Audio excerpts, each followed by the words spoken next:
Oh, thank you for doing that.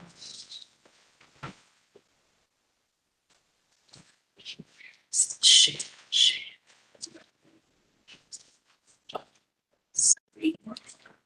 Oh, yeah. Good.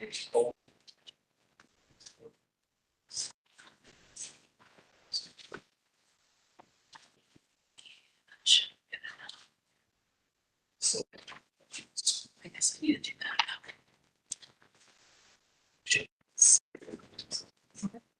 Okay.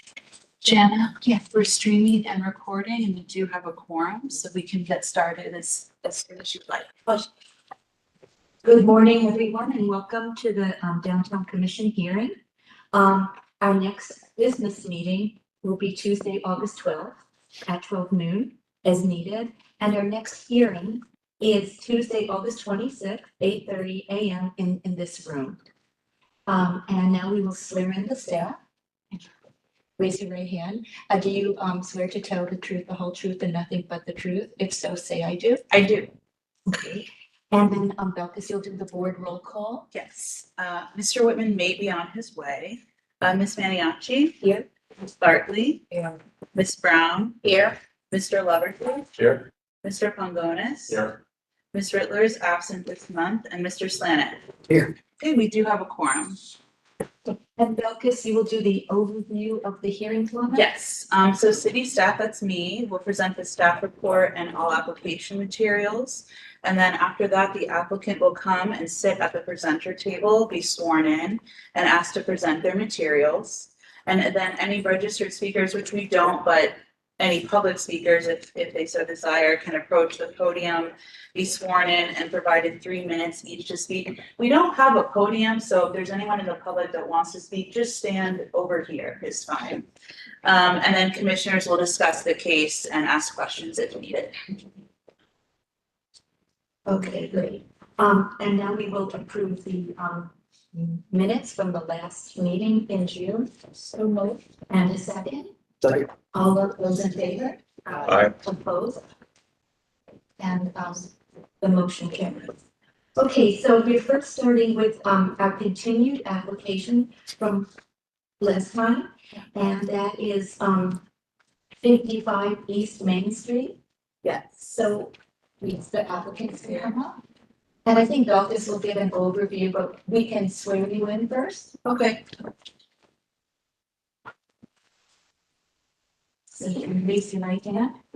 Do you swear and affirm that the testimony you're about to give today is the truth, the whole truth, and nothing but the truth? So say I do. I do. And can you give your name and your association for record, please, to Belkis?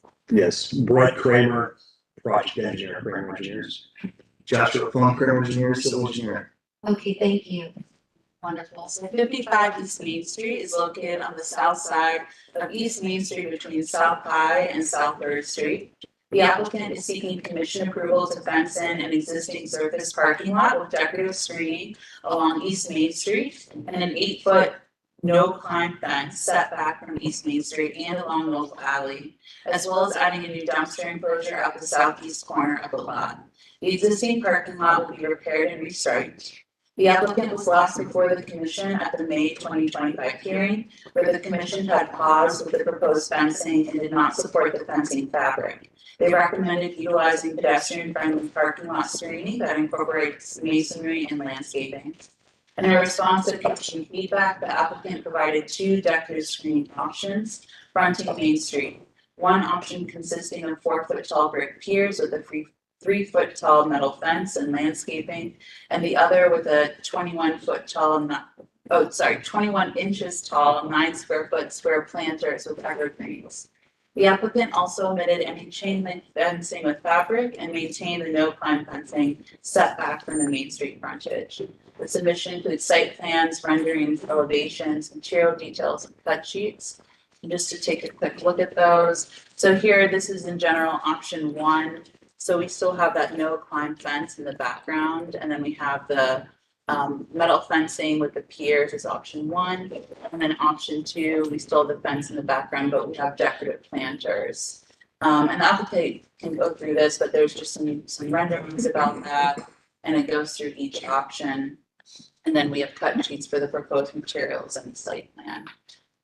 And so after review, the downtown design guidelines state that high quality materials and design should be incorporated into parking lot screening with the use of masonry. They also recommended that dumpsters be located to the rear of the primary building as accessed by an alley, and if not feasible, be fully screened by use of an access gate and walls / fencing constructed of materials compatible with the primary building.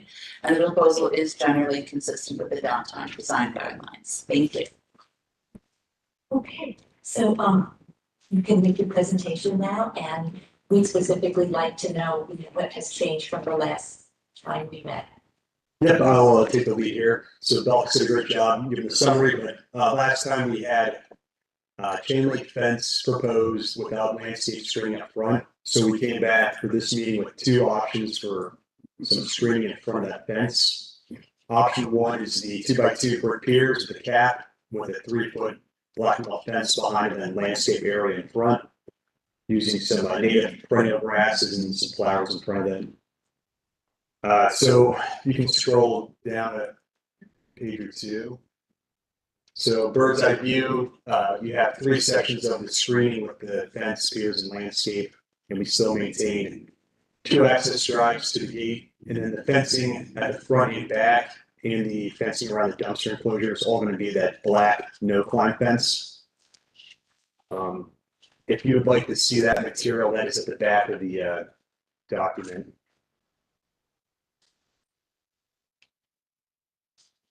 And it's a railless system, so it just has the post with the no-climb black mesh between them. If you can go back up, I'll just see the material for the bricks. All right, so we're proposing, sorry, can you please go up a few more pages? Sorry, keep going up towards the top. Oh, All right, so right here we have a brick selection we picked out that closely matches the adjacent building, and then we'll have a cap on top that appears that unilock pillar cap. And then for option 2, we have an option put together using precast planters, and these are 3-foot by 3-foot by 21-inch tall square planters with small ornamental evergreens and some flowers inside. And as you can see, we have these spaced out evenly on a new concrete pad, and we still maintain the dry paths in and out of the site. And Belk's going to go down a few slides. We have the material selection for that too. And that's a sandstone, 3-foot by 3-foot planter. So if that'll open up for any questions everyone might have.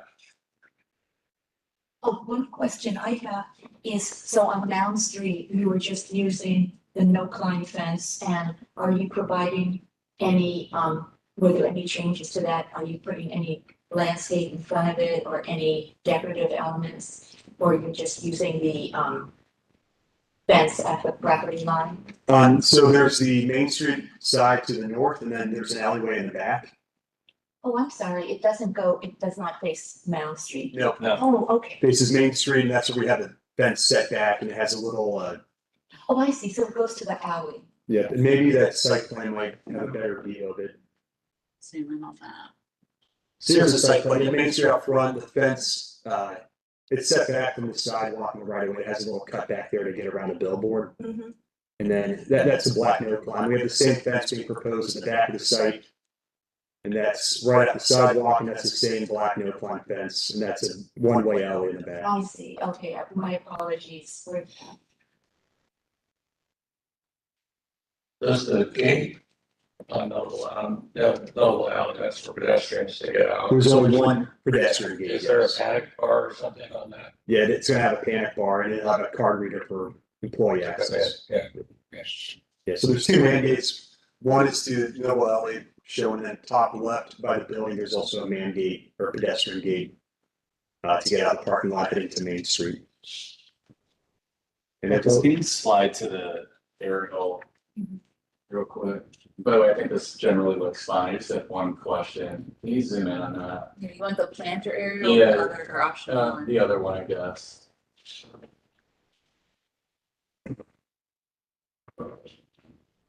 So the area behind those planters and which is, I think, a nice solution, matches our parking lot code generally, right?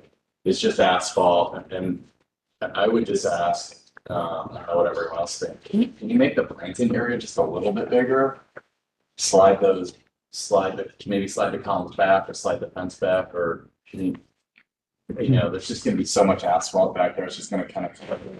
Why does it have to be asphalt debris? I mean, you need the drive lanes, but why does the area behind the fence have to be asphalt? It's gonna be just as ugly as it is now. Yeah, I mean, it doesn't necessarily need to. The owners are trying to save some costs and they're leasing the parking lot separate from the building. I agree, but that was a thought I had too, that area in between, instead of it looking like, oh, this is the parking lot, and then we just recess the fence, that maybe it's a different color, different material. Again, maybe the planting is extended a bit, but that it has more of a sense that it's part of the street, not a continuation of the parking lot. Yeah, we could have some options of pushing those piers back a little bit and extending the landscape bed some. Right now, it's kind of dead space. It's not going to be used for parking or any. Feels like it's gonna look like an open parking lot area, just by nature of the surface being asphalt and it being sort of open to access. And I don't want to beat this to death. I just feel like it's gonna look like maybe an attractive nuisance as it relates to free parking. Yep, and this plan doesn't really show it correctly, but we're gonna hatch it out, so it's gonna have no parking striping. No, anyway, That's what we make it look better. If you just make that landscape bed a little bit bigger, maybe just double its size. Well, shouldn't the fence should be close to the sidewalk, I think. But I think the space behind it could be ground cover, could have a tree. It could be, kind of disguise that really ugly black fence. I mean, why couldn't it be more landscaping? Well, so the fence is where it is because you need a vehicle length to access the gate off of the street. Yeah, no, I understand why it's there, but it's certainly not there because it looks good. Right. No, I agree with you. I think additional landscaping, to your point about pulling back to that asphalt area, I think that does make sense. It's not being utilized in any practical way at this time. So landscaping helps soften the area a little bit. Makes sense to me. Is the building owner committed to maintaining these planters? Or either where they're planters or planting areas? You didn't bring the owner with you, but. I am. Okay, the owner. So is the owner agreeing to maintain the landscaping? Yes, sir. Could we swear the owner in since they're speaking? And I think one of the reasons to keep it just a black asphalt lot is the sheriffs are gonna be there and they're gonna be bringing Excuse detainees me, through that area. They don't want any spaces anybody can hide and potentially jump out at them. sir, Yeah, I don't disagree with that. I think did you want him to swear? Yeah. And could you please, we would like to swear you in because you're speaking. Okay. What do you want me to do? You can stay there, or you Okay. can come up whatever's easier for you. I'll stay here. Just raise your right hand. Do you swear and affirm the testimony you are about to give today is the truth, the whole truth, and nothing but the truth? Yes, I do. Thank you. I did. Oh, and your name? Randy Knox, I'm the Assistant Director of Construction for Franklin County. Good, thank you. So we gotta keep in mind the sheriff and their safety as well. I disagree with that. But I don't see where that asphalt is helping them with safety. I agree, we shouldn't put screening, tall screening around it so somebody can hide. I totally get that. But I don't see why those areas couldn't be landscaped, couldn't be ground cover, something green, something not asphalt with stripes on it. Well, I just have to say this, from our budget, we are all in on this, because it's a lease parking lot, and still I'm gonna have to propose this to the people that own it, make sure they agree with it. Because, you know, when we move out, they're gonna take possession back. I understand you have a long-term lease. 10 years. Yeah. It's a long time. Well, should people feel comfortable with choosing option 1 or 2, or do you feel that because of the discussions about what's happening in between the no climb fence and the, the decorative elements, that should be explored more? And if you feel strongly about that. It seems like we're all leaning into option 1. I feel like option 2, a lot of more maintenance. You gotta water those things, they're gonna dry out, they're gonna die, and they're just gonna have empty planters up there. I think Jeff hit the nail on the head related to expand the bed behind the fence and maybe split the difference of the asphalt with the landscape beds. I kind of wanted to put a tree in there too, but at the same time, it sort of conflicts with the advertising. So, I'm at least cognizant of Sure, that. pick it up behind the advertising. There's also, so the tree, they can't they can't use anything to climb over the fence. Understood. No trees, back off the trees. I tend to like the option 1 as well, because it's not so dependent on the landscape, and you have the brick that softens, just softens all of that hardscape a little bit. I'm wondering if the cap might be a little different though, maybe pointed or something that's not so harsh. Maybe, gives it a little softness or something a little more decorative, still keeping with the budget. They have maybe a little pointed cap or something that doesn't look so abrupt. Yep, I think we could look at some options for other caps, maybe one that's pointed or has 2 directional slope. Somewhere it says they're limestone, but I think they're cast stone, right? Cast stone, yes. Yeah, they're not limestone, they're cast. So you don't want it to be flat anyway, because water will sit on it. Freeze. So do we want to discuss this more? Are you ready for a motion, or do we, We give a better direction related to like the expectation of the additional landscape bed. I mean, is it I mean, 5 that could extra be a feet? Is it?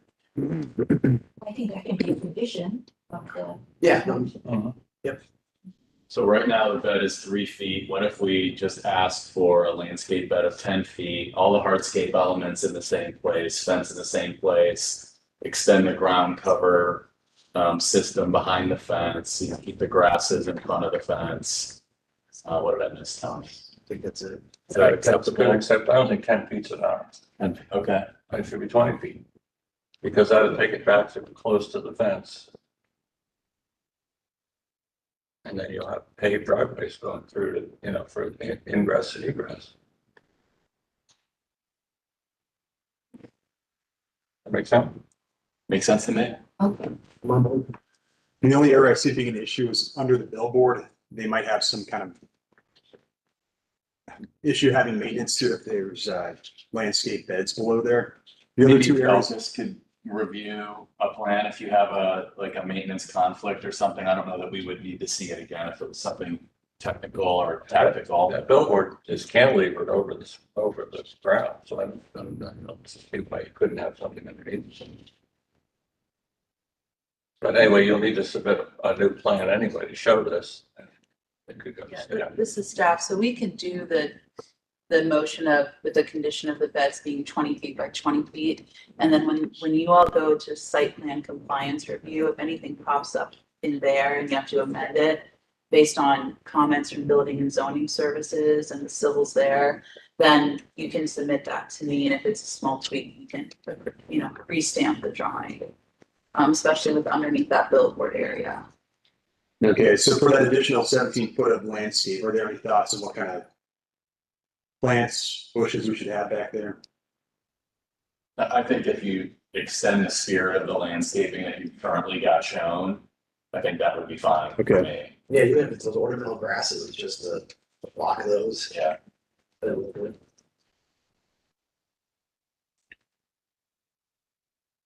Okay. So are we? I can still move that. Yeah. Well, yeah, what is it? Good. And then do we have a second? Second. Okay, all those in favor? Okay, opposed? Okay, thank you very much. Thank you. Thank you. Our next case is, a new application, and it is 37 West Broad Street. And the, applicant, come up. And, Mark and. No, Shall swear your hand, raise the right hand. Do you swear and affirm that the testimony you are about to give today is the truth, the whole truth, and nothing but the truth? I do. You do? Great. And then for record, if you could both state your names and your affiliation for Belkis. Sure. Mark Hours, Mode Architects, and the architect for this project for the new owner. Noah Mabry, Plant Studios, landscape architect. Okay, great. And Belkis will give us an overview. So 37 West Broad Street is the location of Huntington Plaza at the southeast corner of West Broad Street and South Front Street, and will be the new location of Columbus Water and Power. The applicant is seeking commission approval to install an internally illuminated ground/wall sign on the building's west and north elevations, as well as reface of the 2 illuminated acrylic panel wall signs on the north and south entrances. The ground wall sign will be comprised of black edges with white acrylic base channel letters and mounted to aluminum tubes with a faux 14 steel finish. And the proposal also includes landscaping and decorative lighting on the building perimeter, terrace, and east plaza. The perimeter landscaping includes urban wildflowers with granite planters, and the plaza includes unilac pavers, tree bed, ground cover, and teak planters. Existing honey locust trees will remain. And submitted materials include existing condition photos, site sign plan, renderings, material details, elevations, landscaping site plans, planting plans, lighting plans, and material precedents. Lots to look at there. So just to quickly go through, the first couple pages are about the graphics. So these are existing photos of the building and the site. An aerial photographs you can see will be on that prominent corner there for the graphics. These are just precedent images, and then you can see here renderings of the proposed graphics. So it has elements of both a wall sign and a ground sign. Just some elevations. You can see that with the backer there, and tubing. And then if we keep going, this is the landscape plaza here. So you'll see that perimeter landscaping on top of that existing wall that's there. And then elements in the plaza to the east of that, of the building. See the site plan there. These are just precedent images of materials. And then there's the site plan for that plaza space. And some renderings. And so again, the trees that are there right now will remain the honey locust trees. And after review, the downtown design guidelines state that pedestrian signage is preferred in core districts, that wall signs be proportional to the building, and that ground signs be made of durable, high-quality building materials that complement the primary structure. They encourage landscaping and recommend it be designed to complement the overall development and preserve mature trees. And the proposal is generally consistent with the downtown design guidelines. The commission will need to consider whether the proposed wall ground sign is proportional to the building. Thank you. Okay, we're ready for your presentation. Perfect. Thank you. Good morning. So Columbus Water and Power is taking over this building. This building has been in its recent past a multi-tenant building. So this is going to become a sort of headquarters for them. They're going to consolidate all of their staff here. Our goal in this application is to brand the building in a way that we're trying to be respectful to the mid-century architecture that's there and to not try to mount something into the precast. That's why the signage solution is in the landscape. I recognize the staff comment about the scale of it, but I think given the plinth that's there and the scale of that plinth at that intersection, I think the sign application is proportional at least to the corner intersection. The tenant's desire would really be to do something at the top of the building, but this building's really only visible from the Scioto Mile. It's not really visible from any public streets. So that's why we chose that location for the sign. And then the landscape, I'll let Noah speak to the landscape portion of the project. Yeah, so on the what we're calling the terrace area there above the granite planters, those are planted with kind of wildflower adjacent style planting, sort of to play off the more brutalist architecture. And then we're looking at on the plaza space. Yeah, if you want to scroll through there. Expanding the planting beds that are existing. There's concrete plaza space right now that is, if you want to cycle through a couple more. Sorry, it's just freezing on me. Oh, okay, yeah, this is good. Okay. Yeah, so you can see we've expanded some of the planting beds in the plaza space in order to expand where we can plant ground covers. We have additional teak planters there that would again soften the hardscape areas. This also features some catenary lighting in order to brighten up the space for safety reasons, especially at night, where we're looking to activate the space a little bit more than it is now. Also, we're maintaining the existing honey locusts and mature healthy trees, and again, just trying to activate the space a little bit more than it is currently. Okay, thank you. So, anything else you'd like to mention about the project before we ask questions? I think we can switch to Q&A now. Yeah. Okay, great. I'd like to start just with a comment and a question about the signage. Yes. And I think the signage, I like the scale of it. I think it's bold, and I agree with you that, the blend, that it works. But I'm wondering if you had considered other types of illumination, like halo lighting. And just because of how the sign is low, I'm wondering if it's a busy intersection, if there would be glare problems with vehicles, drivers, and also just in terms of aesthetics, that maybe halo lighting might be a little bit of a different and more subtle approach to the illumination. I think with the fence concept, we had not considered halo lighting. I wasn't sure we'd have enough backdrop for it to light against. But if others feel strongly about the lighting, I think we could take a look at that. Okay. Okay, thank you. I don't know how other people feel about it. I think this is a really good project to rebrand that building. I like the landscaping, I like the lighting, I like the planting beds. The sign is ridiculous. It's so out of scale. I mean, this is not the convention center. It's just another city office building. Mhm. And the sign is like 16 times the size of the sign at City Hall. It's much bigger than Mayor Coleman's name on this building, so we probably wouldn't like that. I think it's in the right place. I think the design of it is fine, but I think it needs to be half the size. Okay. I drove by there. I went around the block twice on the way in here this morning, and it's just completely out of scale with that building, and I just can't fathom it. Oh, because could you go to the dimensions? It's 5 feet tall. So the letters are how tall? The Columbus letters are 58 inches. Okay. The water and power are 39. And the sign's like 45 feet long or 48 feet long. I mean, it's just,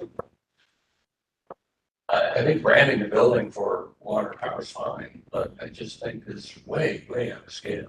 Have you tried, like, when you've done mock-ups and your renderings, have you tried different sizes to see if that still looks dynamic and brands the building? Yeah, the tenant was the one that really pushed for us to make it this large. Okay. But the tenant is one department of the city of Columbus, I understand. or maybe it's two, I don't know, but I mean, it's a city office building. But you prefer, as a designer and an architect, you prefer it smaller as well? No, I don't necessarily. No, I can't speak to if there was a certain percentage in which I would think it would still work. If the commission believes that it's out of scale, then we'll go back and we'll study alternatives. Our guidelines suggests there should be pedestrian level signage. Yeah, it isn't gonna be that, even at half the scale, it's gonna be drive-by. And that's okay, because people are looking for the building, so I get that. Mhm.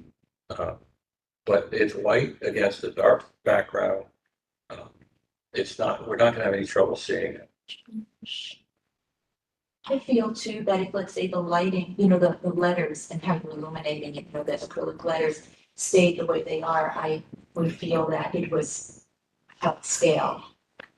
If, you know, in other words, if the letters stayed the way they were, Sure. but, you know, like if it were a different approach, I could see that it could work. That's just my preference. Okay, thank you. What are the bars behind it? Those are like Corten steel or what are they? They're aluminum tubes meant to simulate a fence. Because the entire first floor of the building is all glass and the landscape is in the planting beds, we're trying to create a kind of see-through screening effect when you're in that side of the first floor is going to be a gallery space that Water and Power is going to use to show new fire hydrant designs, new street lighting. So it's going to be a place where the public can go. We thought that the fence would be a nice way to get the sign backing. Yeah.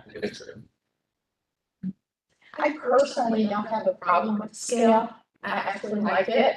I mean, it would be nice to see an alternative, what it would look like if it's smaller, but me personally, I think it's commanding. It's, you know, and I know it's only one division of the city, but I think it's striking. I think it's what I see when I'm in a lot of big cities, and so I would be drawn to it. I would pay attention to it if I'm driving past that intersection.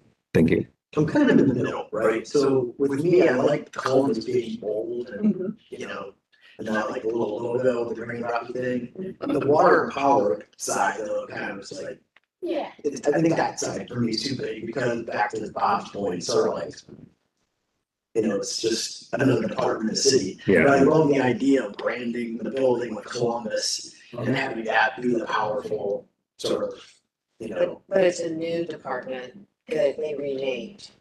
And so I think it's great for branding, for their new brand. I don't have a problem with the height, or where it is. I mean, that is a corner that, because it's become two-way, has a lot of visibility. And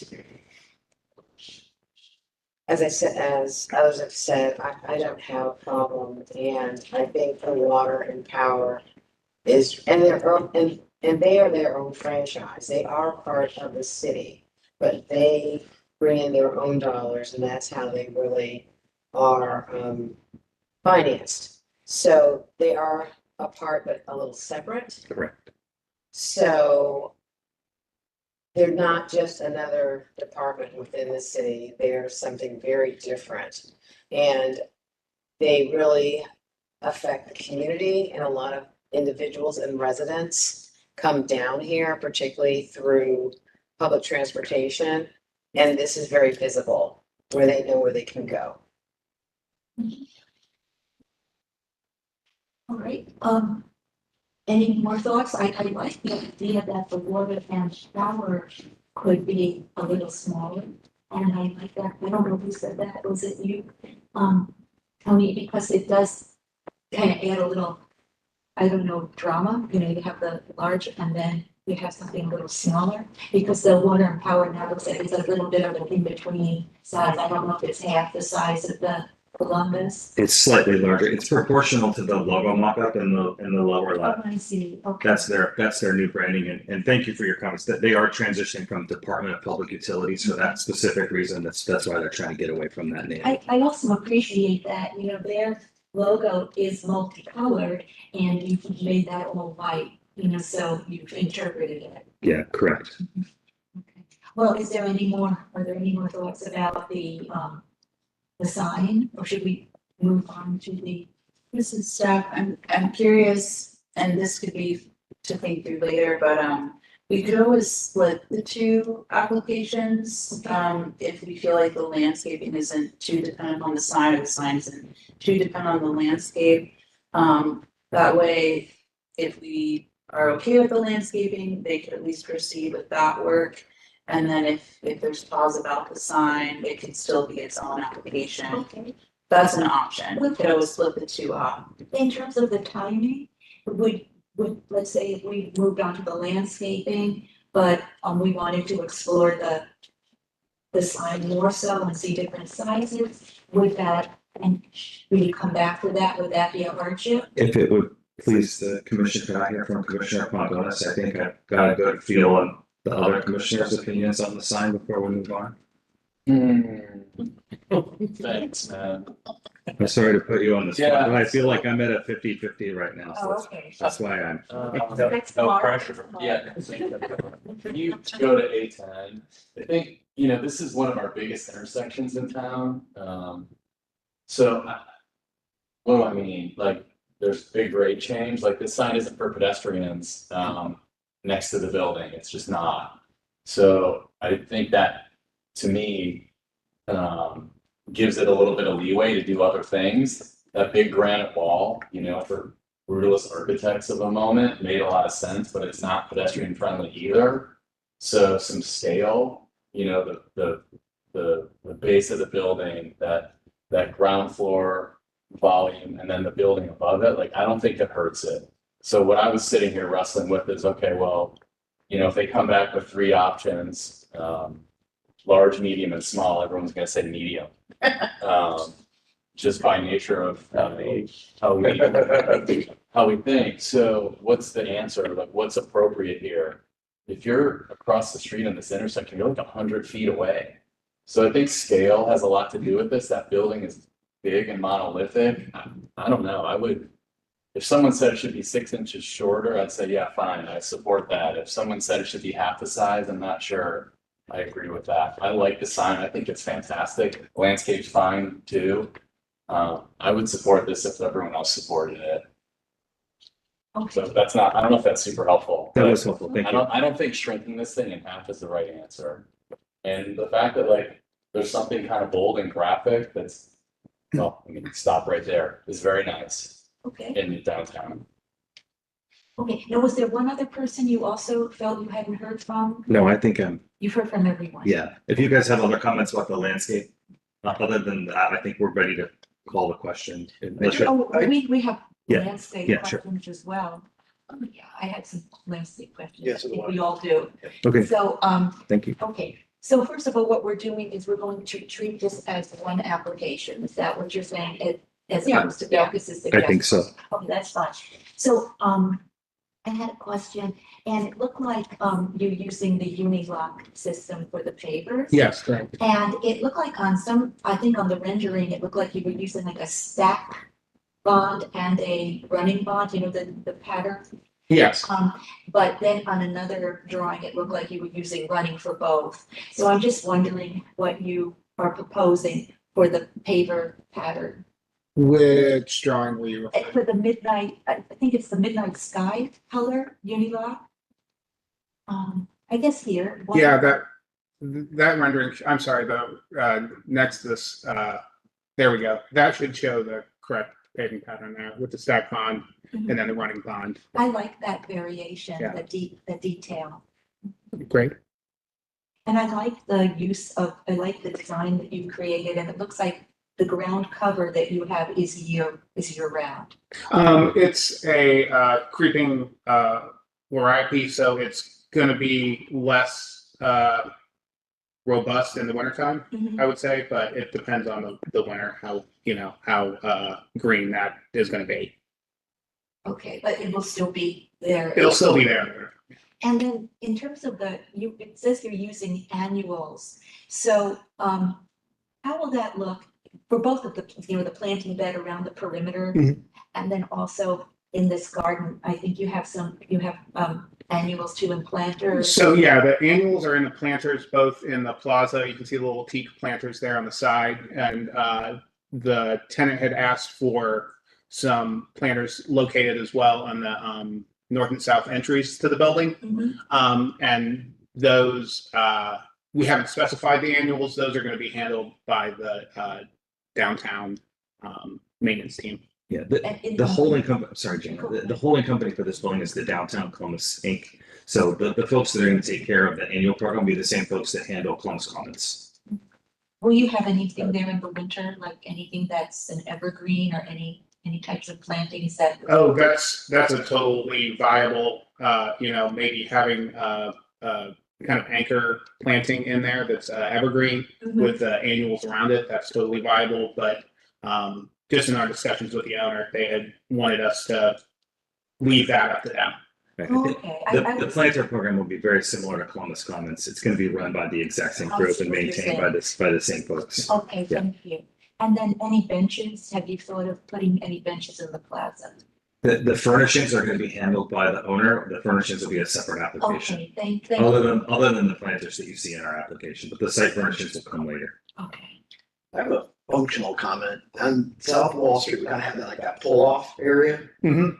And then you're sort of forcing everyone to sort of wrap around that perimeter. You kind of built like a wall between the plaza and that drop-off area. Sure. With the teak benches, and then you kind of have these light posts that come up that sort of block the sidewalk.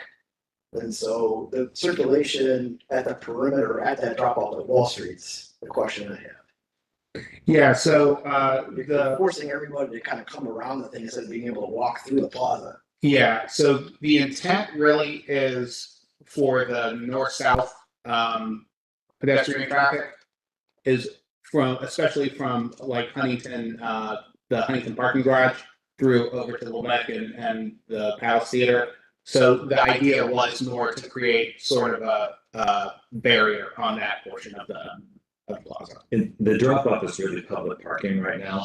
So there'll be cars parked there most of the time. It's not really as transient as it seems. It's not a drop off point so much. So you still have the light posts, like, if you go to the 3D rendering, the one on the bottom left, kind of shows my predicament. You sort of have the lights put right in the middle of the sidewalk. And you're not creating an opportunity to sort of go around. So wheelchair, stroller, things of that nature, you're kind of creating an impediment twice, the way I read it. But if you didn't have the planters there, at least there's an ability to sort of walk around. So maybe if we were to look at offering some entry points there, maybe not You gotta continuous. study it and sort of get it to the point where Yeah. it functionally works, but it's still, again, the design's great, right? I love the pattern, love the plaza. I'm just worried that the whole functionality of that sidewalk, Mhm. and as it relates to the vehicular traffic and pedestrian movements and all that stuff, just take a look at it. Is there parking there now? There's street parking in that pull up now. There are dumpsters there today, but it's public meters. There's like 3 cars, Correct. and then there's no parking at the rest of it. You can park all the way to Wall Street, I'm pretty sure. I remember, maybe that's the other side of the street that I'm remembering. Yeah, on Wall Street, you've got this. Oh, yes, correct. No, you can't park next to the trellis, right? No, there's no parking there. Yeah, correct. You can only park where it's indented on that side of the street. It just seems odd to have 3 parking places on that alley. Yeah. The other side of the street, there are several parking spaces. Yeah. And what would happen if you didn't have that notch, you just had the sidewalk there? I think that's part of the right of way. I mean, in the city. It's not really a part of the property line. The property line is right at that curb line. You see the gray dash. It's hard to read on that drawing, but where the blue box outlines is Yeah. it's the property line.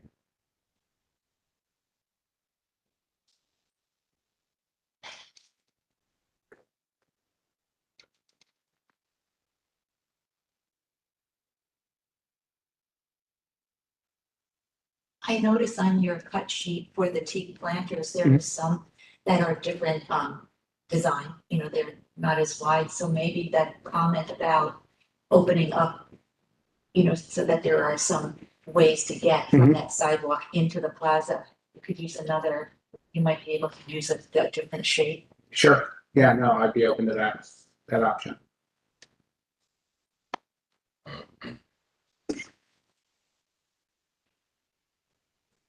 And then there was another sign, I think it was very simple, but it with the signs over the entry doors. Yeah, correct. The two signs over the north and south entries now are branded for when this was the Huntington Bank building. We just want to change those to the address and the same material and the same cut through. Okay, and then you're getting rid of the vinyl. Is that, I think that's what the vinyl lettering. The big 37 goes away. Oh, yes, that's painted on the glass. Yes, we're gonna take that away. Okay, I don't think anybody even really notices it there now anyway. that's good. Those signs are fine. They're not even too big. I understand. The question again about the signage. So do you know, let's say if you're going, let's say with the lighting, that you have the vinyl face and the light, the lighting from within, the LED lighting from within. How would you be controlling the lighting level? Do you see that as a soft glow or Yes. something that is brighter? Yes, a soft glow. We might actually have to put that on some sort of dimming system so that we can control the intensity. Mhm. Because I think that, with the scale and the location and the traffic, the softer glow would be much better. I agree. Okay. Okay, so do we feel that we have any more questions about the landscape or the sign? Do we want to, somebody like to make a motion? I'll make a motion to approve. If that's what Thank you. they're doing. Thank you. And do we want to add, I know there was talk about, Sure, second.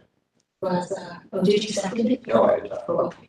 I asked if there was a second, so Oh, we can okay. discuss. No second. Okay, second, okay. And any more discussion and anything from the audience on this project?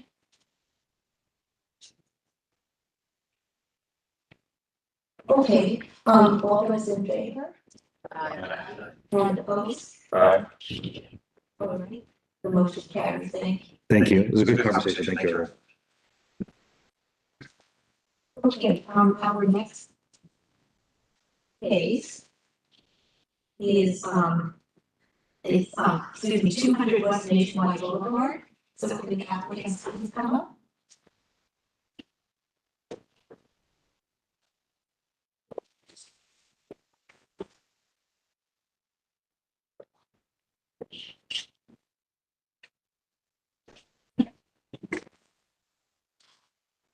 And first, we'll swear you in, bring your right hand. Do you swear to affirm the testimony you're about to give today is the truth, the whole truth, and nothing but the truth? Yes, so say I do. Thank you. And then your names and affiliation for Belkis, for the record. Ryan Schnault, Vice President of Marketing for the Blue Jackets. And Steve Moore with More Signs. Okay, thank you. So 200 West Nationwide Boulevard is the site of Nationwide Arena. The applicant is seeking commission approval to install a channel letter corporate tower sign on the west elevation. The channel letters and logo consists of white facers bound by white and blue trim, with white and return sitting on a white mounted frame. The new channel letter tower sign is to mirror the existing channel letter sign on the arena's east elevation, and submitted materials include a site plan, sign details and renderings, existing images, and sign mounting details. We look through here. So this is the elevation and just showing the sign mounted on top of the roof line there. These are existing images of around the site. We have an aerial showing where the sign will be mounted. That's it. So pretty simple. And after review, the downtown design guidelines state that tower signs should be proportional to the building height and mass and compatible with the building architecture. And this proposal is consistent with the downtown design guidelines. Thank you. Okay, so you can present the project. Okay, well, it's pretty cut and dried that, the second sign matching the first one. This side of the building has very little identification for the building. And we thought that, a lot of traffic coming from the, new crew stadium and the baseball stadium might be looking for that building, and a lot of people from out of town come in from the side. And it just looked a little empty, so. And of course, Nationwide likes to market their logo, and the Blue Jackets, are a strong partner with with Nationwide, obviously, and they're full support of this. As a matter of fact, most of what I've been asked to do has been through the Blue Jackets, so I know there's a real strong connection there between the two. It's the channel letters match the other side, the logo matches, the framing in general matches, attached to the roof. We'll engineer that. We haven't done the engineering yet, but that'll be done. Internally illuminated LED illumination, standard channel letters, so not much more than that. This is a big sign, this place that makes sense. Yes. Yes. Well timed. Makes sense. I was still rolling around with my mind whether I should tell the story or not, but in I think it was in '98, I was at a building on the south side of Nationwide Boulevard. It's called the Design Center. It's at Marconi. I was sitting in an architect's office, and they had cut the ground, started the basics or the groundwork for the arena. And I looked out the window and I said, "Well, what is that across the street?" And he said, "That's our new arena for the Columbus Blue Jackets."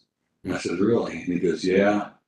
He said, "You might be interested in the fact that they want to put a sign on the roof that you can see from I-270. So I thought it was pretty something that I'm here today to talk about. You're not going to see it from 270, but that's been rolling around in my head ever since I knew I was coming down here. So I thought I'd share that So with you. this new sign is the same size as the one on the east side. Yeah, we're not sure that it's exactly the same dimensions, but I wasn't focused on that. I was focused on making it proportional to that space that it's in, with enough negative space on the side so it didn't look like it was crowding the corner or against the wall or the corner of the building. So I tried to get it as visually and matching the other side more visual to be appropriate for this side of the building. Okay. But in general, it's about the same size. Okay, any comments or anything from the audience on this? Okay, Approval. Second. all those in favor? Aye. Okay, thank you. Thank you very much. Okay, so our last two are conceptual applications, and that's 164 North Grant Avenue.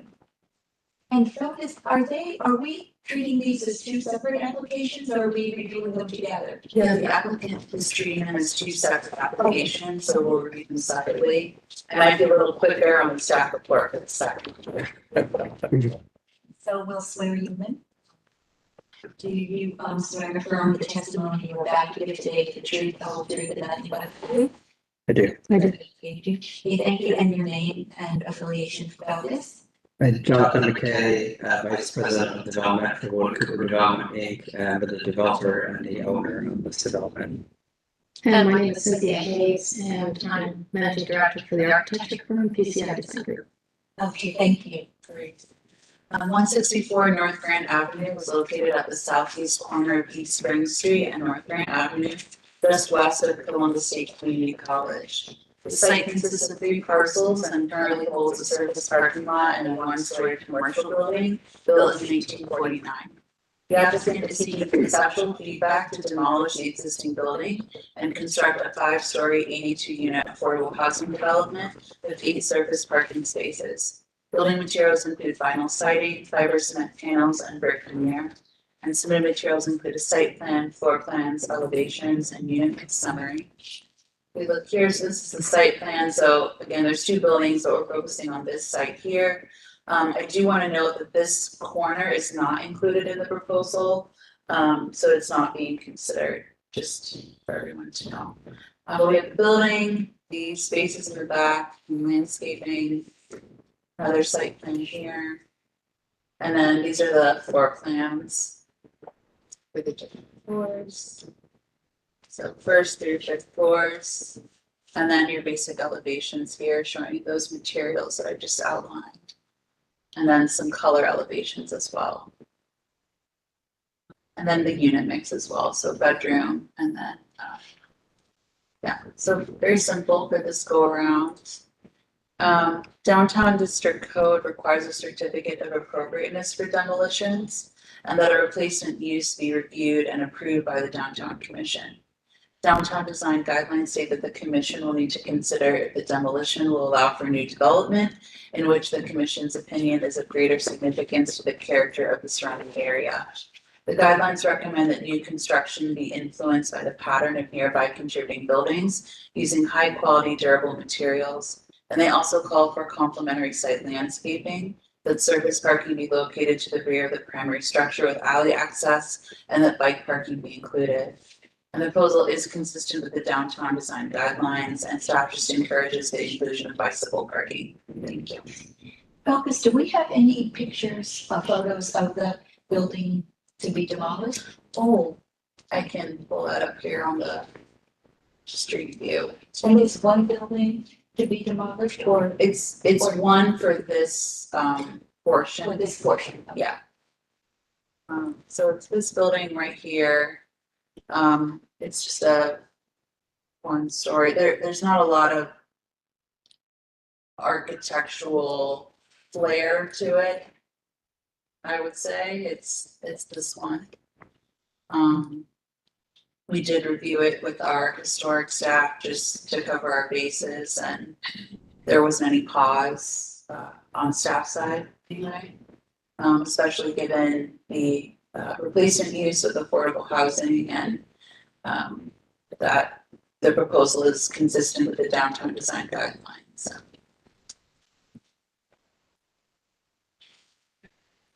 And we make sure when the final application comes in, there'll be a photograph of the building that you're gonna take down. Yes, I sir. don't think there's gonna be an argument, but I think that we need to document that. Are you submitting like the health site report?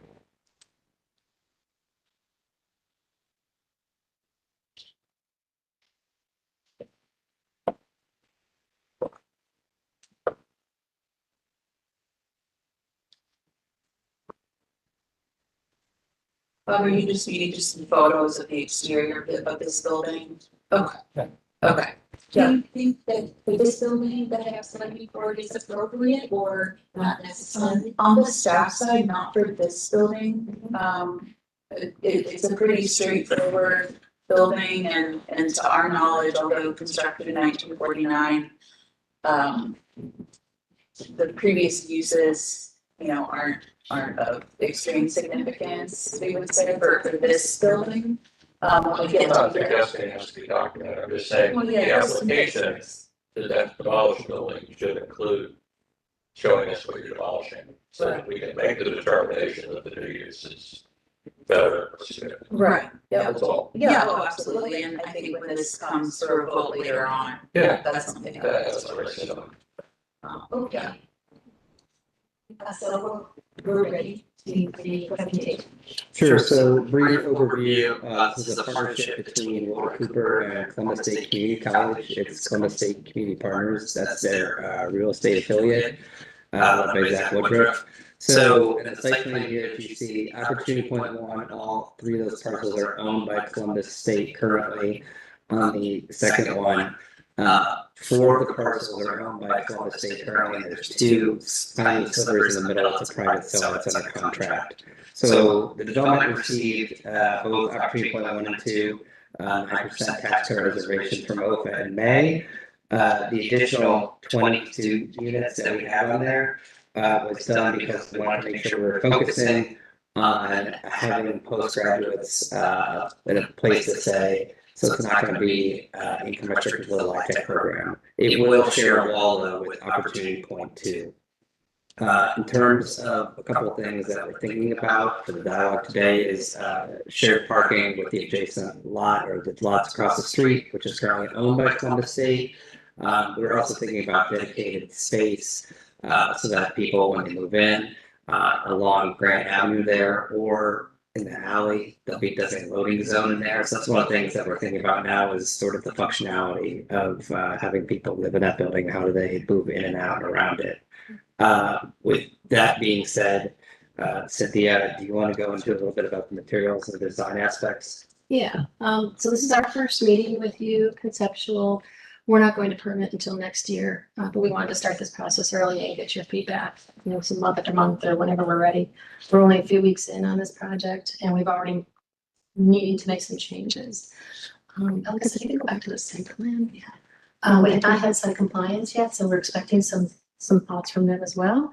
Do you see where the 20 student units are? We're anticipating that they'll want another address for that, so we're flipping that building, we're mirroring it so that the students have a street address and a street entrance. So this will come back with a new, once we go through site compliance, which is coming up between now and the next time we come back, we'll have an updated site plan. But so that's the first thing that we want to note.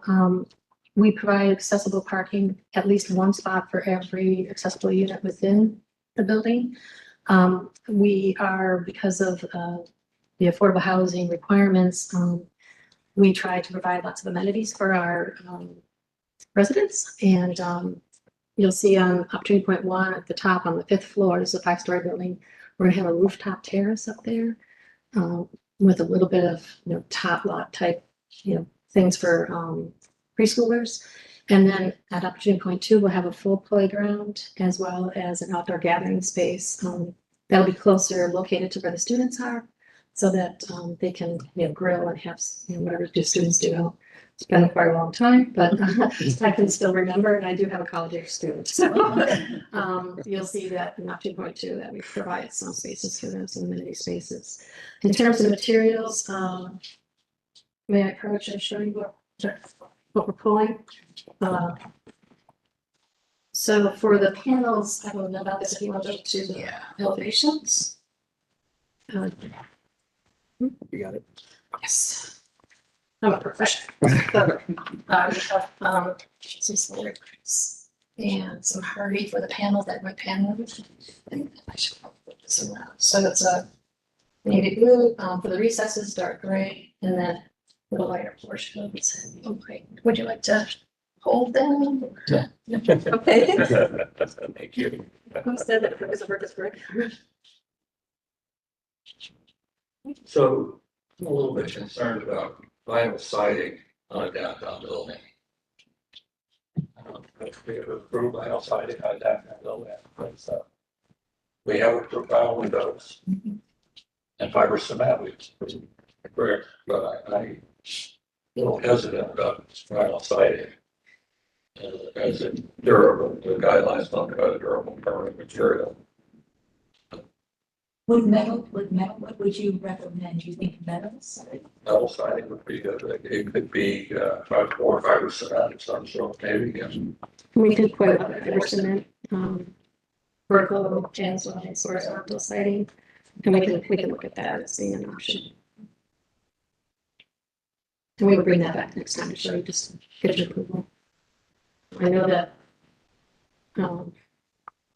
cementitious material is paintable, and so you're not going to paint it, but we can make sure that the ends when they're cut that they're stabilized, and we've done quite a lot of same housing and have a familiarity with it, and we'd like to go forward with a pretty type of material. I have a comment about, as you're studying this, to find ways of making stronger connections between the two buildings. So you have very nice green space for the Opportunity 1 building, and then you have some amenities for the Opportunity 2, and then you have Kelly Alley in between. So maybe whatever pavement material, if you're repaving Kelly Alley, maybe make that something that, has a more organic or decorative feel. And then maybe study, the spaces of the Opportunity 1, those green spaces, how you'd be using it. And if, you have the amenities for Opportunity 2 and it looks a little tight, how maybe you could make that work almost as, I understand, you have that alley and you have the handicap parking, but maybe ways to make a more visual connection between the two, or just a functional connection. And then my other comment also was about the connection where I guess it's really on Opportunity 2, where you have the west side, where you now have the vinyl siding where it's a blank wall. And people from Opportunity One, the residents will see that blank wall.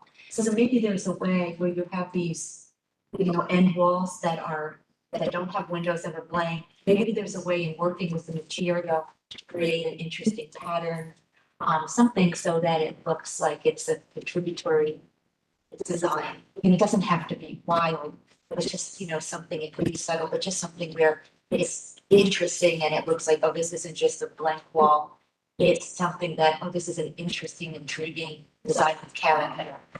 And I think there's also I think it's the northwest corner. There's an opportunity maybe to put, it's the end of a hallway. So maybe there's an opportunity to put a window in there perhaps. And that could break up the wall and also break up the hallway side with some natural light. That's helpful, thank you. And then there was one other little thing. Sure. I know that you're on the budget, but I'm thinking that maybe on the ground floor, creating a water table might be a way to, create some interest and break up the facade on the lower level without adding a lot of cost to the project. Yeah, thank you for that. And I think the things that my staff has on the board right now, we have introduced some windows on and caps, and some of it is a stair tower and so on, but there are some units again. I just did a quick look, and I think that we may be able to add a window into what is the living area on the inside that would better than on the caps, and we'll take a look at that. And I fully agree. Okay, great. Yeah, for me, just addressing that green space in the opportunity point one. Maybe there's some ideas from point two that can be transferred over to part one, so it's just not just grass and a couple trees. And then just, I know you have it in the notes as it relates to the landscape, the streetscape, along Grant and Spring, just make sure that that's represented.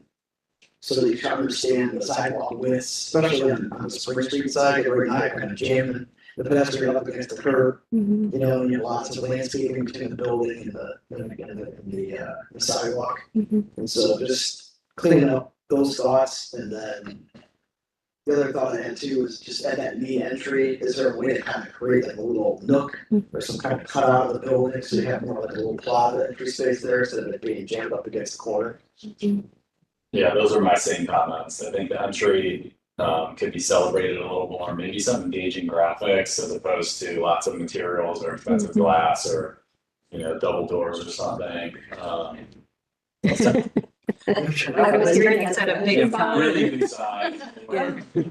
Support. Yeah. And then if you can partner with the city and Columbus State to really get the downtown streetscape standards wrapping all the way around this block, that would be a really big help. This district is amazing from an institutional standpoint, but struggles on the streetscape side. So to, whatever extent you could really wrap this into some nice streetscape, and I think that will also improve the quality of life for the people that live here as well. Yeah, I love that integration of the standards, and we'll work to accomplish that. Yeah, great stuff. Thanks. Yeah, you bet. It's a great project. Yeah.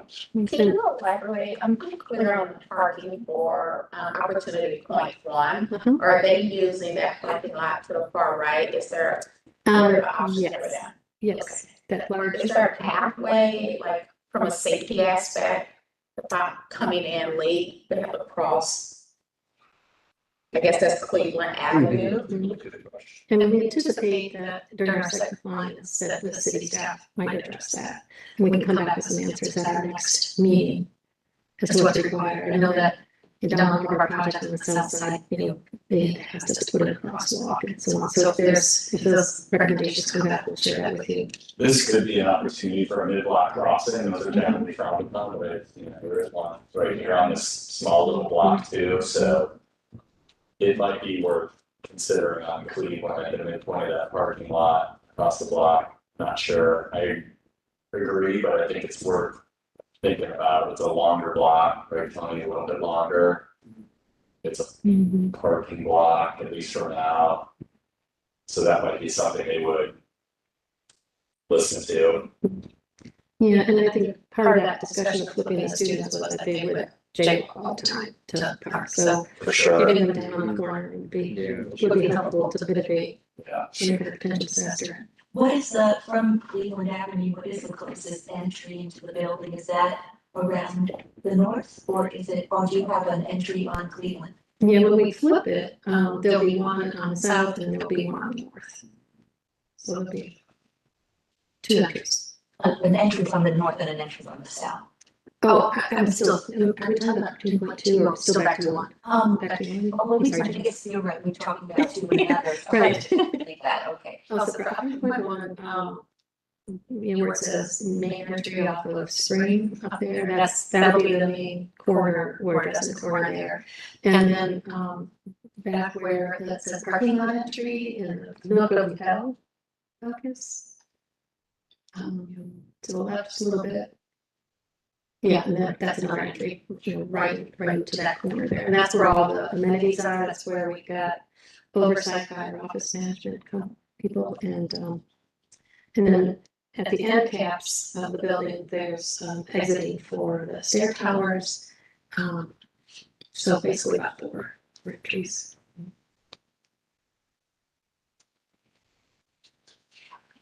Any more comments or questions for the opportunity point one? Explain again why student obligations. Are they funded differently, or as we have a schedule, one can be built first, or? They'll both be built at the same time, different financial structures, so that's why we wanted to separate it out. If it's helpful to the commission, we can just come in as one if you think that'd be helpful, but or if you have a preference. Any comments or questions from the audience on opportunity point one?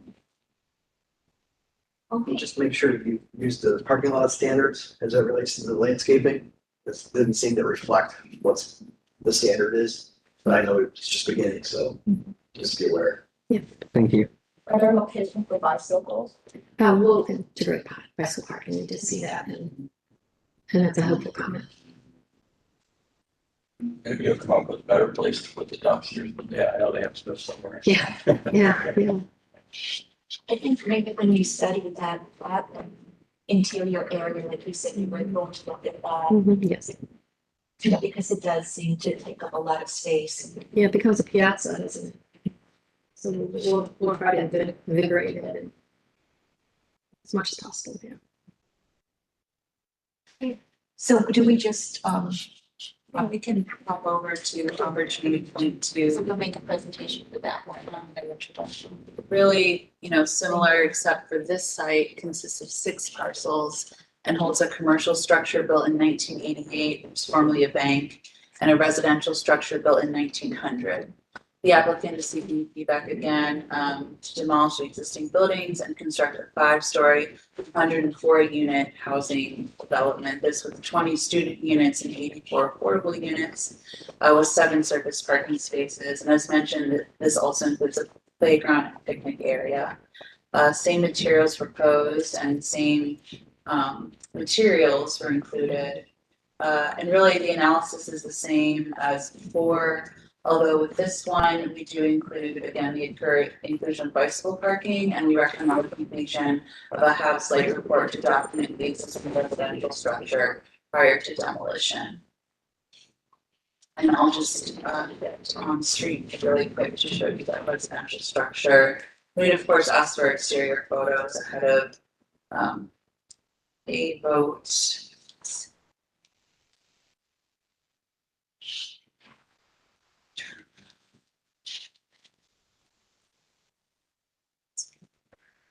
There we go. So this is what we'd like to consider for a house site report, just to document the structure. And the report is HABs light, so just some basic information about the history of the building, the original architect, what it was used for, and some photos of the exterior and interior. So not a full house report, just a light one. Was this anything the HRC needed to look at, or no? HRC staff did review it. It's not required, so no portions of this site are historic or in a historic district. But our historic staff did note that you might want to consider a house site report for this building. It's one of the few houses that are left. Right, exactly.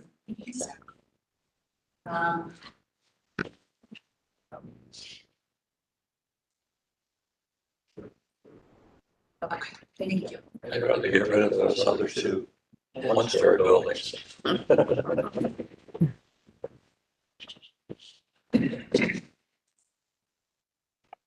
I suspect our comments are all the same. I think the one thing I would say is that Bob says, you know, you got the kids' playground and you got the place where you eat right across the alley from the dumpster collection. So is there a better place? I don't know, but gotta think about that. Yeah. Out there, I think they can get the same blown at you. Does it make sense to ship them all the way up, or I don't know how that, you know, something needs to be off there. I don't know what the answer is. Well, because too, that area where the dumpster is, that's an area where both buildings have, they can share a common, green space, where the dumpsters, then it can be more isolated and not in such a prime location. What about in that other parking lot? So, you know, that's.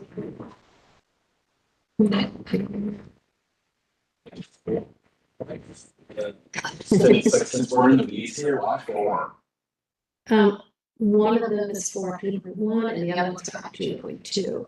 And there's 140 units on one side and then the 82 on the other side, and they'll generate a lot of trash. But we do have trash chutes, and our staff will be taking the trash out to these dumpsters to ensure that there's, that it's clean and all that kind of good stuff. So, and some of it has to do with how frequent the trash collection company comes. So we can, look at that, but I only do work for Walter Cooper, and I've been doing this over 5 years, and trash comes up all the time. Yeah. And it is absolutely a pain, and we'll do some nice things with the enclosure, but you're right, we still have trash. But I mean, is there a possibility to put it in that parking lot, or is that not? That's not ours. Not it? No, that's the jewelry store there. Yeah, I was just a little confused by that property lot there. Yeah, that would be delightful. But looking to the north, none of that is used. Correct. Yes, we could move it closer to the nook of 2.1 in order to make those connections across County Alley. That would actually put one of them closer to where the trash collection is inside the building for 2.1. 2.2 trash collection is also sort of up there, but we're looking at trying to get people in wheelchairs in difficult situations to the entrance to that building with the shortest route. So if we pull the trash enclosure up, that means that they have further distance to go to get into the building. And you're closer to more building wall too. I see why you put it there. I don't know what the solution is. Yeah. We'll see if we can put our. Did you say something earlier about you going to flip that building? The other one, the 20 student units gets flipped. So that one's going to be near to the 20 students are down along long instead of facing the parking lot. You see that? So it's L-shaped, but it's. It's the other building, the C-shaped one. The C-shaped. Yes. It's just mirrored. Yep. Yeah, I'm just gonna mirror it. The C-shaped one, the C-shaped one, I see, yeah. Oh, you're gonna flip it this way. Correct, yeah, exactly. Yeah, exactly. Just so the students will have an address for, emergency services and so on. Sorry.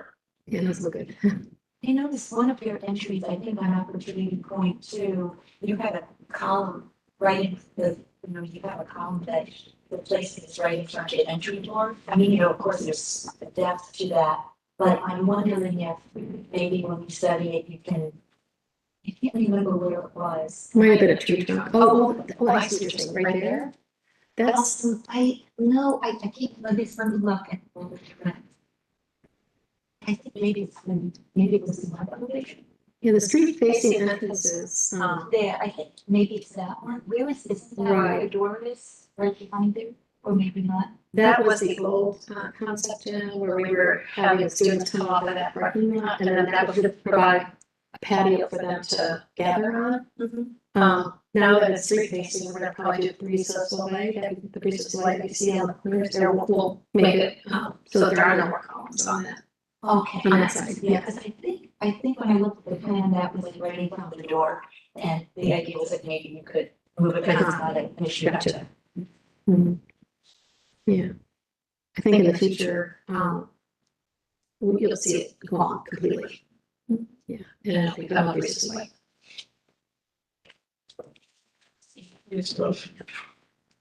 And then, and then how much of the streetscape landscaping is part of the project? Is that by the city, or is that, are you providing that for their guidelines, or? Whatever is in our bucket will be by the guidelines, but the site compliance, folks will weigh in on that too. And whatever we need to do to come back in terms of the streetscape, will be with a landscape architect and probably our civil engineer. So we'll come back with, Okay, with appropriate members to speak to that. does anyone have anything else? Support. Okay, yeah, it's a great, off to a great start. Anybody in the audience have anything they'd like to add? Well, thank you very much for coming in and coming in so early, so we can have these discussions. It's been a pleasure. Thank you so much for Thank you listening for to your our time. presentation. Thank you. Thank you. Okay, well, we are finished with the applications, and I think, we have the staff approved applications. I would just need to accept them into the formal part via. I move approval. Second. All those in favor? Aye.